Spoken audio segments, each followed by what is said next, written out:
Hey guys, to buy ETFs on Kraken, you can either trade traditional US listed ETFs available only to eligible US residents, or stocks, xStocks, which is tokenized. If you swipe left right here, tokenized US ETFs available to non-US clients.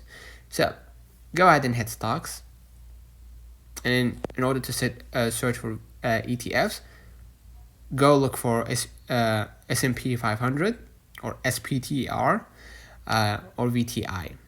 Okay, so I'm gonna look. This is the SPDR or S&P 500 that follows the S&P 500 indication, and also VTIX, which is Vanguard. Okay, those are all ETFs. Okay, you could go ahead and place an order. Let's say I'm gonna choose S&P. I'm gonna hit trade. Press buy. Enter the amount in USDT or in your local currency and select the payment method. You can pay with USDT or cash, or in my case, I'm going to use Apple Pay. Hit continue. Alright, review the order. If you're satisfied, just hit confirm. Let me know in the comments if this video helped you. Don't forget to like and subscribe. See you in the next one.